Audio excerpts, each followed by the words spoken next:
Good morning, Tom. I heard there was an incident near the soldering station yesterday. Can you tell me what happened? Yes, Anna. Around 3 p.m., a worker named Kevin slipped and fell. It wasn't too serious, but we still had to report the accident. I see. Was he hurt? He had a small cut on his hand, and he complained of back pain. We applied first aid and sent him to the clinic for a checkup. Did anyone witness the fall? Yes, I did. I was standing nearby and saw him step on a puddle of water near the assembly line. It should have been cleaned earlier. That's a safety hazard. Was the area marked with a warning sign? Unfortunately, no. The wet floor wasn't marked. I think that's why Kevin didn't notice it. That's a violation of our safety procedures. We must ensure proper compliance at all times. Did you complete the incident report? I filled out the initial report, but I wasn't sure about some details. All right. Let's review it together.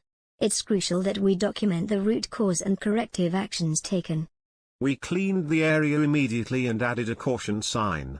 I also reminded the cleaning staff to inspect the floor every hour. Good step. Has Kevin submitted a medical report? Not yet. He said he would bring it today. We need it for the safety audit. Were there any issues with the tools or equipment involved? No, the tools were fine. It was purely due to the environmental condition. The floor was slippery. That should be recorded under environmental hazards. This information will help us update the risk assessment. Absolutely. I'll add that to the report. Also, make sure you conduct a safety briefing with your team. Everyone must be aware of potential hazards and follow precautionary measures. Will do. Should I include a preventive action plan too? Yes, that's essential. Include routine inspections, cleaning schedules, and a checklist for the safety officer to follow. Got it. Do we need to report this to the HR department?